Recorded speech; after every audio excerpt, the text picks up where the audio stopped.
Good evening, everyone. My name is Justin Keller, CFA Public Affairs. Welcome to the town hall tonight. This town hall is primarily geared towards the water line repair, but we're also going to hear some more about some construction updates going on the base. And then we have some general questions that we received from the community that we're going to talk through here at the end.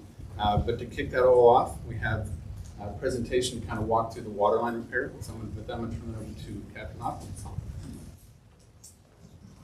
Good evening. Thanks for coming. Thanks for being out here. Before I get into the water line, I do want to address another thing that's come up in the community.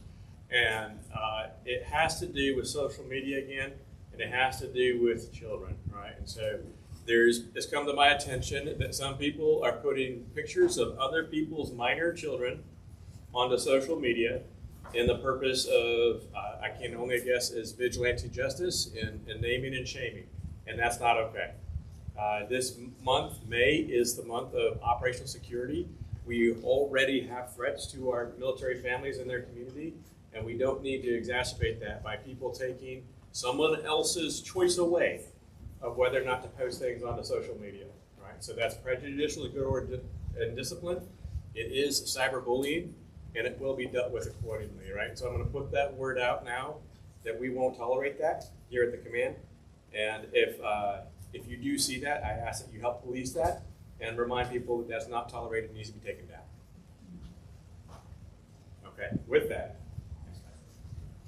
Okay, so we're here to talk about the water line repair. So just to reset the table, it's been a while since we talked about it. In October, we detected a leak coming from the water supply line over by Kearney Gate. We have been monitoring that for a while now, while we gathered parts in order to effect the repair. And since that time, the leak has not grown, it's not gotten any worse. We've been able to look at it with ground penetrating radar. We have a reasonable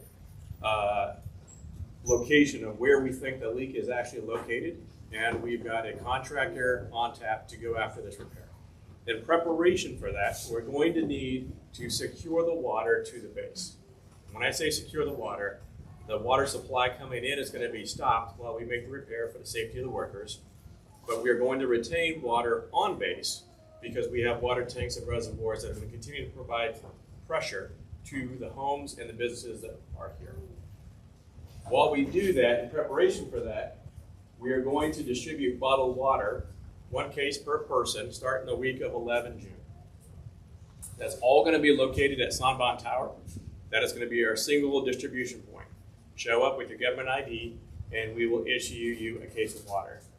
We are going above and beyond what the World Health Organization standard is of 1 gallon per day, because we're expecting you to use this water not just for drinking, but for cooking, for brushing your teeth, for your pets, right? Those are the things we're looking for that water. So those distribution points will be there for both for offices and for homes and people living here on main base. If you're in a KAGO, right, we will ask that you get your water from home for the regular drinking stuff, but if you're working on base, then certainly you're entitled to water while you're working on base. So that's the first step, is bottled water distribution. We'll also be issuing hand sanitizer at the same time. What we will not be losing when we secure the water to main base is we will not be losing the water for flushing, for sanitation purposes. So water for bathing and for flushing is still going to be available while we go through this. Step 2, we're going to start the repair. Wednesday the 17th, we're going to start digging at the main gate, Kearney Gate. We're going to start to block some of the areas there. As that construction unfolds, we will update the community about which gates are open and what lanes are open. We know for a fact that we're going to close at minimum that first lane into Kearney. We expect the first 2 lanes into Kearney will be secured while we dig in there. The other part that we're still waiting to see with the contractor is the walking gate and how much impact there is. We have a plan to go through the VCC for pedestrians. If that's not available, we'll go over the footbridge to the other side of Kearney. That water repair, we're going to secure the water, and we're going to hopefully, if all goes well, bring that water back sometime within the 24-hour period, if not sooner. But as a precaution, and as abundance of precaution for everybody's safety, I know you hear me say this a lot, and you're going to hear my public works officer say the same thing, out of an abundance of caution. We are going to issue a boil water notice on the 18th to 1800. And that's going to go into effect so that if we reach that point where we drop low enough that we need to refill and we are still doing the repair, we will not issue that boil water notice at midnight and then you miss that and you wake up and you brush your teeth and you have a panic attack, right? We're not going to do that. We're going to say, forecast ahead of time, 1800, boil water notice is going into effect. Not because we've detected anything, but just as a precaution for the entire community. So what does the boil water notice mean? There's some other slides that we're going to show that say exactly what it means. They're going to be made available to the community, but we're asking you to bring water up to a full boil, let it sit there for a minute, and then cool down before you use it for yourself, for your pets, for anything else for cooking. Following that repair, the next thing that has to happen is testing. So the hospital's preventative medicine team, as well as our environmental team, are both going to be taking samples and testing our water. The testing that we do requires 27 hours, right? So as soon as we get in there and do that repair and patch everything up and turn the water back on, we're going to start flushing. And after we start flushing, we're going to start taking samples. We need 27 hours to get a sample back. We need 2 sat samples before we go and say that we can lift the boil water notice. We have a lab on contract that's going to turn with us. We're going to take samples every hour, and we're going to continue to send them. So if the first sample comes back and it's not good, we're going to have the next sample go. And it's going to be around the clock until we get 2 sat samples back from the environmental lab and from the hospital. Once we do receive those sat samples, we will lift the boil water notice. And lifting the boil water notice is not the end of everything. It actually requires additional action from the homeowners and occupants, residents. We're going to ask you to flush your water lines. And we're going to ask you to flush for 5 minutes at every faucet that you have in your house or in your apartment. Yeah, office spaces. If your families are not going to be here, right, and we're happy to have you not be here, because it'll help us conserve water, right? Let us know through the housing offices and others, and so we can go in and building managers, let us know through the building managers so that we can go and execute that flushing for you. Quick look at the bottom water distribution point, Sanbon Tower. We selected Sanbon Tower because at the bottom of that, we can have people drive up and drive out. We can, it's an easy distribution point for us. It is also on the Yoko Pond line. And so the Yoko Pond, for the sailors who are in uncompleted housing, will be able to go there, grab their water, and bring it back. And I'm going to turn this over to my public affairs officer, Justin. Or someone like it. I like reading this, sir. I like talking. So these are our signs that you're going to see, and we'll go walk through those. Okay, so the reason that we're posting these is so that you can see these before they get posted, right? So water conservation. So Captain's already talked about we have enough water to execute this event without impacting the basin because we have a bunch of water on the basin. We also go through a lot of water on this basin. We're doing everything we can to reduce that water. We're going to ask you to reduce your water consumption during this evolution. Don't wash your car. Don't go out and water the grass. Don't do a half load of laundry. Don't do a half load of dishwashing. On the 15th, we're going to start putting in those conservation efforts. We're going to ask you to reduce your showers. We're going to ask you to do everything you can think of to minimize your water use because we want to maximize the volume that we have in our tanks, right? The more we can tap out, the less we're using beforehand, we're going to have those tanks maxed out as possible. So you're going to see this, and you're going to see this posted on social media, and you'll see it on our website, and you'll see it on our Facebook page, and you'll see it on our marquees. Okay, so this is what you're going to see beforehand. So you're going to ask, what are my commands? What are my sailors' commands? What are we doing during this? Not my C2. What CFA is going to do is go down to the mission essential personnel, right? We're going to do the fleet and family support. We're going to do the CYP up until we close for the federal holiday. We're going to do all the things that we normally do before we do a federal holiday. The excess things, we had a pottery question last night. We're going to shut down pottery, right? There's going to be a slide about what excess things that are large water users that we're going to shut down. But for us, you don't need to be here flushing water. You don't need to be here on base at that time. We're gonna try and minimize that footprint. That's my command. I cannot say what your sailor, your family, your command is going to do. Okay. Okay, this is something that's going to go into effect. Captain already talked about why. I want you to see it now beforehand, so it's not scary. We're going to send the message out on ad hoc as well, right? So if you're registered for the ad hoc, at the end we'll show you how to register again. This is what you're going to see. 1,800, so we don't do it to you at 0.2, right? It's a volume level of water. The more water I can keep in that tank, the less likely I would have to be in this bottled water. If it happens at 0.2, you don't want that message. We all want to plan for it. Next slide.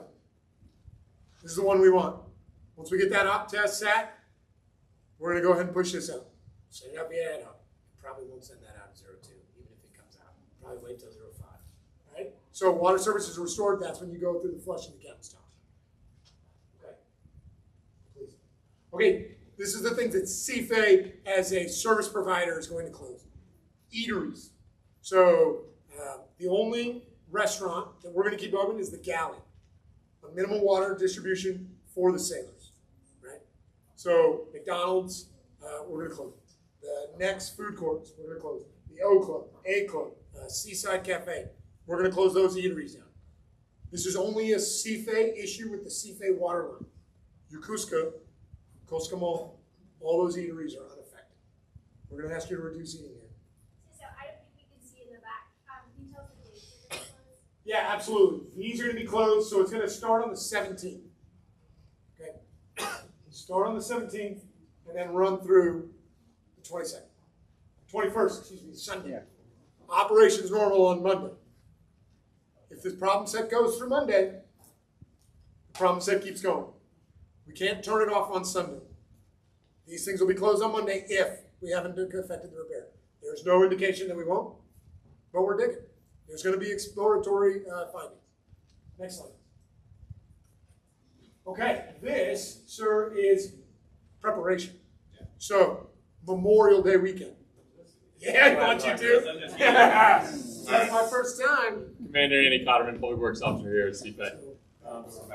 So this first slide is just something that we're doing preemptively ahead of all this. Is some maintenance out at Kearney Gate.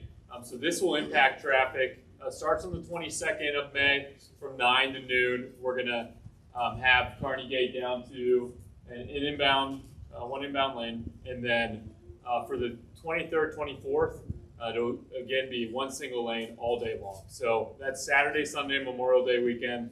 I'm sorry for the inconvenience, but we really need to do this maintenance ahead of the repair. So I can address any questions on that when we take questions. This is absolutely has nothing to do with water, but I wanted to let the whole community know. As we move into creating a great new complex for CFA, which is the new food court and bowling center. This is a Japanese-funded project. Part of that comes with a little bit additional pain when it comes to some road closures and some parking. So to talk through that, what this means is currently in front of the existing food court where we have that road blocked off. That'll continue to be blocked off till roughly around October, November timeframe. And now we're gonna have to take the parking lot that's behind the bowling center and adjacent to the galley. That is the new footprint for the bowling center. That is where the new food court and bowling center are going to go. So for Government Japan to get after that construction, we have to let them in there. We know that comes at a detriment to parking. We're working adjacent to the next to get that parking structure up, the one over by Oak Club, but I know there's pain in the community with parking. So thank you for your patience. We are trying to give the best that we can to the community on these buildings, but it obviously takes some time and some pain for those that are here.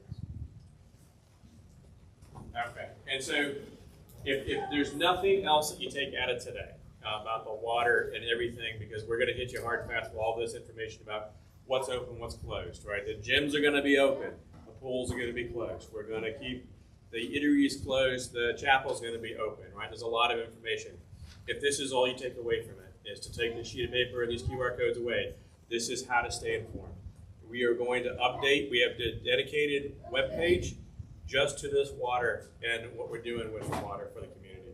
On that webpage, we're going to have all the information that we've just put up here. We're also going to man a 24-hour call center starting at 1300 on the 17th. And that is going to have, we have some phone numbers that we'll put up there. There will be live sailors that will be on the end of that phone that if you have a concern, you can call and they can help answer your question. If they don't have the answer, they're going to be trained to take down your information and then bring that back up later. All right, so this sheet is how to register as well for our ad hoc system. Our ad hoc system is the system that we use for emergency notifications. What we have found is that a lot of times what happens is the sailor signs up for this, and then the sailor gets on a ship and sails away. And so all these notifications go to this non-ringing phone somewhere in a rack, right? And so if you are a dependent, if your family's here and you are not registered for this, we have a QR code. We have streamlined it. All you have to do is get to that QR code and it'll take you right to the registration and it's automatic. It automatically goes in. You can choose whether you want notifications tied to an email or to a phone number. And so we encourage you to use that, use the website, take a look at that, and this is the best way to stay informed. We know that in the absence of information, people are going to fill in their own narratives. So this is the authorized source of information about what's happening here. All right. I'm going to open it up now for any questions on the water part before we move further. Yes? Yeah, a couple questions real quick. So for those of us who are working out of office buildings here on base, can we have our sailors and others stop by to get water? Just want to make sure I understood the slide correctly. That is correct. That is correct. Okay, cool. Question number two, and this might be more a public works question. So for our scuttlebutts that have water filters on them, do we need to have our folks reach out to someone for a replacement, or will that automatically be essentially a job for them for that? Yeah, great question. I would say please reach out. It definitely will. We have an idea of where most everything is, but Right. it always helps to have that feedback. So please reach out. Okay. As in any situation like that, and we'll work through it. Cool. We'll have our folks reach out. And last question. So, like, we've been doing this military thing clearly long enough. What are the other colas? I'm sure you all have explored like the unexpected actions, right? This thing doesn't go smoothly. Yes. So your slideshow speaks about COLA 1. Everything goes according to plan. Would you mind sharing with everyone present COLA 2, COLA 3, et cetera? Sure. Let me repeat because I'm not sure the camera picked up all your questions, so I'm going to go ahead and recap that for anybody that's out there watching this online. First question is that if you are at a command and office space, can you come pick up bottled water? The answer is yes. It's on Bottom Tower. Second question was about water filters within the buildings themselves. So a lot of our buildings have the water bottle fillers. Yes, please talk with your building manager, right? That's why we have our building managers for each building. They're the ones that we're going to rely on and lean on for that. And then the last question is, I'll call this branches and sequels in Navy talk, but plan A, B, and C. We have a lot of contingency plans. We've done extensive planning on this. And so again, the contractor that we're using, we have high confidence with. If I had to pick a single company to come out here and do this work alongside a public works department, it would be this one, because they've worked on the city of Yokosuka's water supply. They've worked on our own water supply inside the gate here with us, and they know what they're doing. So we have a pretty high confidence that we know what we're going after. There is a scenario where we get in there and we find out that plan A, B, and C of how we're going to wrap this thing isn't going to work. We do have a plan to get the water restored back to the base with the idea that we're going to have to come back later in the month of July and execute the repair again with a manufactured per spec part. That is a reality. That's something that we are prepared for. We hope that we don't get there. We hope we're able to get in and out. But if that happens, we have a plan for that. The other thing that is worth mentioning on branches and sequels and how else we're going to do this, we are planning, right? My plan is that we execute this the week of the 17th of June. We are in typhoon season. I can't control the weather, right? And if there's a hazard to the workers that are going to be doing trenching work, we will desist from this until we get better conditions, and then we'll come back and we'll reattack. It'll push a week. That is our planning factors. We'll push 1 week and try to get after it again. Does that answer your question? Yes, thank you, sir. All right. What else? Who else has got questions? Again, it's a little bit further into the future. I know that we're still in May and we're talking about things happening in June. The biggest bit of advice I can give anyone, and as you talk to your friends and family, is that QR code. We've got copies up here. Please grab one, take it with you, share it. That is the way to stay informed, up to date, the best and latest information.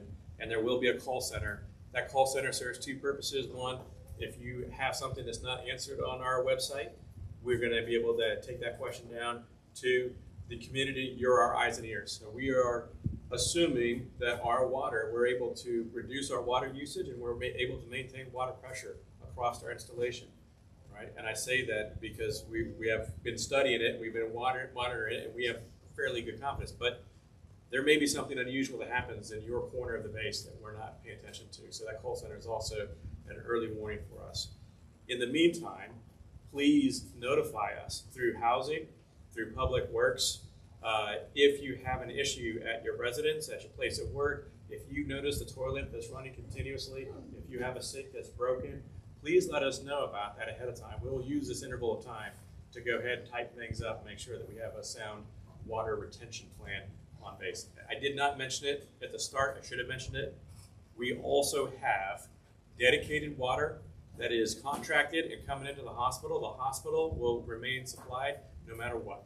And so the hospital is good. We also have water barges coming in for our float units that are going to stay down at the piers. So we have been working with the Japanese Self-Defense Force. They're providing us water barges, and they're going to provide water to the fleet that way. We did time this so that school's out of session. We do have 2 days of CDC that will be in session, and then they'll be on a break after that. We've moved our Juneteenth celebration over to Akego, and we've also moved our Father's Day brunch over to Club T in Akego as well. It's the best we could do with the situation. We're hoping that you understand and appreciate our attempt to move things away. Akego remains unaffected completely. So if you're a resident of Akego, your water is unaffected, and that also allows us to move some of our events over that way. Okay, if there's no questions, then I'm going to turn it over to the questions here. We have our partners. Yeah. Okay. Just Allison's here. And she's got a great thing to help us with. So. Yes. This is a good way. If you have not looked at the Headspace app, every week I pitch this to every new coming family and group of sailors that are coming into this base. Allison has been a tremendous partner in promoting Headspace. It is more than just a mindfulness and meditation app. It really is a lifeline for some folks. And the one thing that I'd like to highlight is the access to on-demand, under 2 minutes, live person on the other side, subclinical counseling. And that's a huge thing. And so I encourage people to download it. She's going to give you all the bells and whistles because there's a lot more under the hood with this app. Thank you, sir. Just to get a show of hands, who has heard of Headspace or seen this around the base? Hopefully most of you. All right, excellent.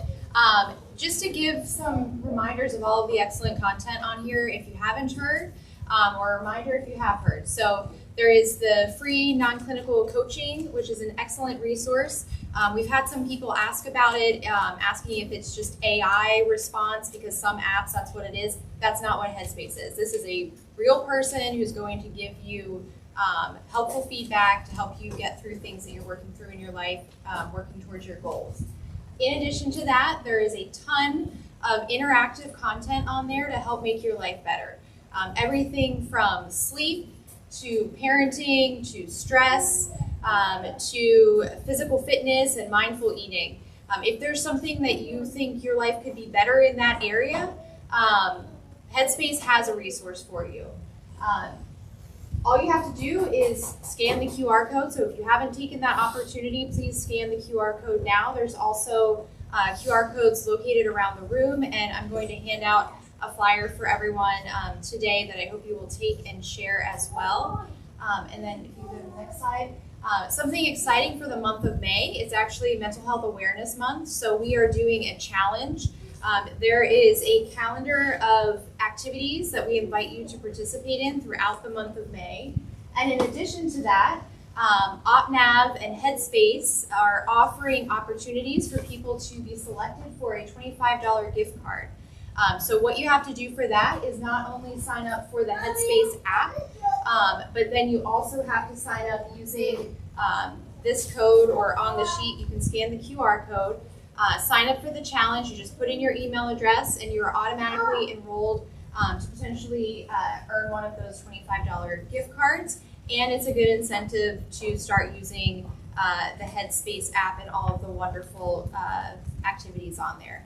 One thing to note for everybody to know, when you do enroll, you want to scan the QR code and sign up for the Navy app. Otherwise, if you just download the Headspace app before you do that, you're going to be asked to pay.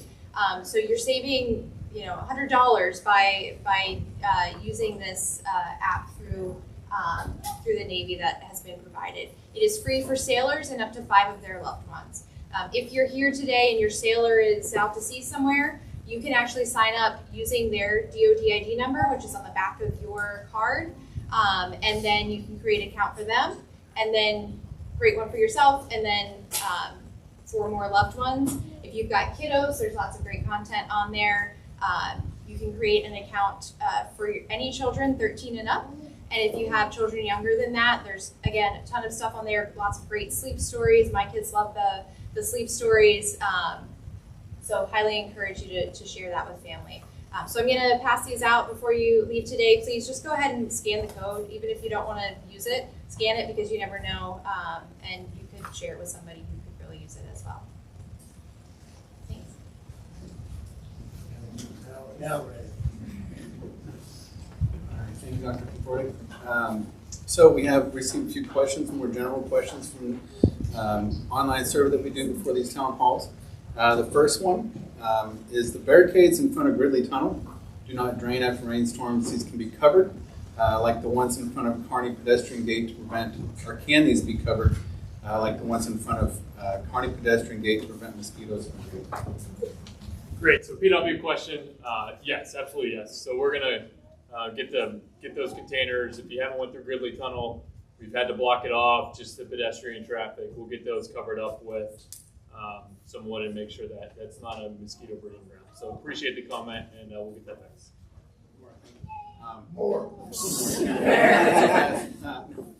So what can we do to improve the Oakapon shuttle? In particular, how long it takes to use it, perhaps adding a couple buses to go in the opposite direction. With all the parking being taken away by construction, it would be nice to improve the public transportation system on base and make it more feasible and reliable option for people to use. I appreciate the question. This has come up a number of times, and what I will say, we've looked at this and continue to look at this really hard. Ultimately, we've done a number of traffic studies that have determined that the going in one direction for the Oakapon ultimately reduces traffic on the base and keeps it safer for our family members and traffic. It is something that we continue to look if there's an option for increasing that, but that comes down to a number of different things too. Yeah, and the thing is funding. This is a work shuttle for MLC employees. They live in Japan and they come to work in Nebraska, considering transportation, right? So we get an opportunity to use it for space available. The funding for it happened via a one-time fund that is continually running. And the conversation is, can we go get more of that? And the answer is no. It's an MLC bus work shuttle. We're thinking about renaming it to the work shuttle, right? Because it's to get our MLC employees to work at the back of the base there, because we have no public transportation. And unfortunately, it is the most efficient way to get around the base. Left-hand turns really are. There's conversation about, well, can we put a stop here? We put the stops everywhere we can to make it so that we have to minimize your walk and keep it moving as fast as we can with the flow of traffic. That's absolutely right. Thanks, Cecil. Thank you. We define what MLC stands for. Oh, I'm sorry. MLC, Master Labor Contractor. It's our Japanese employees who work on this. Justin, yes. Next question is, off-leash dogs have been observed in Berkey Field and the Sidegrass Field outside the dog parks. Considering the safety hazard to people using the field, sailors running PRTs, and youth sports, using these fields for games, what enforcement of the regulations for violation can CFA provide? 100% agree. Right? MAs are here for anti-terrorism force protection. So they will do parking tickets. They will do speeding tickets. They will do dog enforcement when they see it. Right? That is our priority. But we are neither man-trained or equipped to go and try and get you to put your dogs on the leash. I highly encourage our residents to keep their dogs on the leash and to pick up after their dogs. There's going to be another conversation tomorrow about picking up dog waste.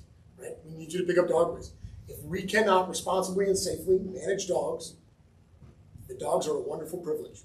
And if you cannot manage and respond, if your dog bites someone, we have a board. If your dog bites a second one, you no longer have a right to have that dog on the space. So it's not draconian because we are trying to take care of the community. And we need responsible members of the community to please take care of your animal. Sorry, that was One last question from our survey. Unattended children. There's numerous children ranging in age from toddler to teen who wander main base all day and evening, 7 days a week. This is a safety and educational concern. Unattended children have been in our yard, school grounds, traversing the base in scooters and bikes and playgrounds without any adult supervision, some barefoot and shirtless. Attempts to address this with parents have been futile. What do we do when we see a barefoot 3-year-old wandering around? Sure. If there's an unintended child that you believe is in danger, please call security. And our security responds, and then we will have an IDC. We'll determine if there's an incident. Right. And the most important thing that I can tell you is we offer lots of services on CFA. To the CDC, to the tween program, the parenting classes, and the opportunities that we offer. If you have any suggestions for people, I'd be very careful the way you address that with people. But we have guidelines on how you're supposed to manage your children on base, right? And so those are guidelines. So those children that are unable to be watched and it's an unsafe situation, security absolutely will come and we will make sure that that child is safe. Right? And we will make sure that children aren't doing delinquent behaviors and burning down trees. That happened. But the community has to monitor itself again. It's one of those things that we have to ask for participation in the relationship, the conversation, right? If you know, talk to the parent. I'd ask you to have that relationship. If you can't have that conversation, then there are other things we can do on this base, right?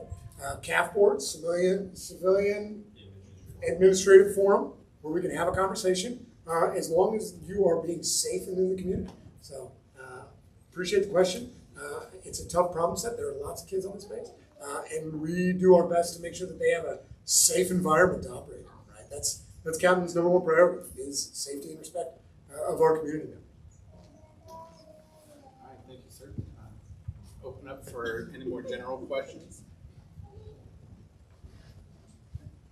Yes, good evening. So I have a question. So I know on the CNIC, the CNIC site, there's a link to report for abandoned vehicles. But for the locations, the only options are parking garages. Do you know if there's a... Yeah, just put a note in there. It's okay. Just put the note in there, and security comes, and they get it, right? The drop down, we can't put every location. Just write it out, plain voice. They'll come and respond to it. Thanks. Anyone else? Keep feeling like I'm long with it. So I haven't attended one of these in probably the better part of a year. The last one I came to, there was talk about storage sheds being replaced with the concrete style ones for those of us who have the metal ones.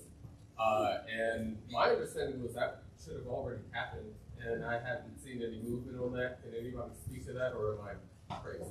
That's Esteban Abreu, Installation Housing Director. This is actually something that's currently ongoing. Okay. There's been actually roughly about 40% of the sheds have actually been replaced as of right now. We're expecting to be 100%, but it's unfortunately being phased out. It's not something we could execute at full time. The reason behind it is obviously the removal of the old one is easy. We have to build a foundation for the new one. And these storage sheds, being that they're made out of concrete, they're actually craned into your backyards. So there's a big process behind it, but yes, definitely they're being laid out. Say if you go behind like Duncan areas, you'll actually see some of them already placed out there as well. Green Street, among other locations. But yeah, it's an ongoing project. Questions number 2 and 3 are, I think, related. So again, last year, like I think the big push was the work on the electrical grid, and I think there was overlap with the steam lines.